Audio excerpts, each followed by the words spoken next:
गोंधळकर महाराज यांचं आजचं प्रवचन 14 एप्रिल. प्रत्यक्ष विषयापेक्षा विषयी माणसाची संगत फार वाईट असते. हे ज्याप्रमाणे संसारात तसेच परमार्थातही लागू आहे. संगतीचा परिणाम नेहमी मनावर होतो. म्हणून चांगल्या विचारांच्या माणसांची संगत धरावी. चांगले वाईट हे नेहमी आपल्यावरूनच ओळखावे.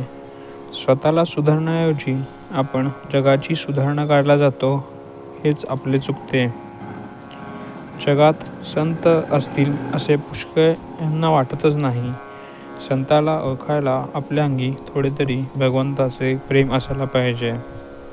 आपल्याला आपल्या देहाचा विसर पडला, परंतु संतांनी आपल्याला जागे केले.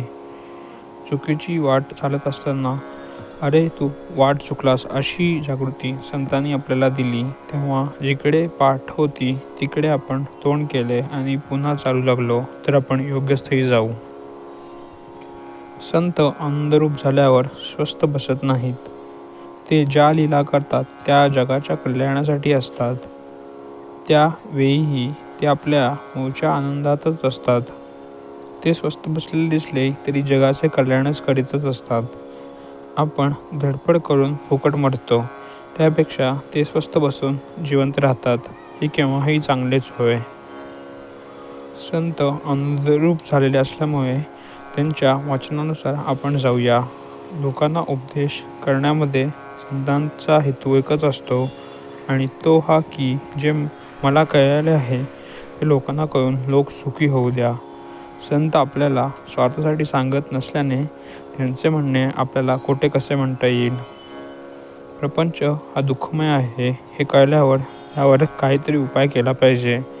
तो संतांनी लिहिलेल्या ग्रंथांच्या वाचनाने कळतो. त्या ग्रंथात सांगितलेले आपण करावे. आपण ग्रंथामध्ये जे वाचतो ते जर आचरणात आणले नाही तर त्या वाचनाचा उपयोग नाही. वाचनाने मनन झाले पाहिजे. साधन व वाचन बरोबर चालावे. ज्या संतांचा ग्रंथ आपण वाचतो त्यांच्या कृपेपासून तो नीट समजणार नाही. ज्याच्यावर त्यांची कृपा आहे त्याला अंगी विद्वत्ता नसताना देखील त्या ग्रंथाचा बरोबर अर्थ अगदी स्वाभाविकपणे कळेल. विद्वान हा कल्पनेने सत्य स्वरूपाचे वर्णन करतो, पण संत मात्र निश्चयाने, खात्रीने आणि अनुभवाने ते रूप काय आहे हे सांगतात. सत्पुरुषांच्या वचनावर विश्वास ठेवून त्याप्रमाणे वृत्ती बनवणे हा खरा सत्संगम आहे. संतांची आज्ञा पालन करणे म्हणजे संतसेवाच होय. श्रीराम जय राम जय जय राम.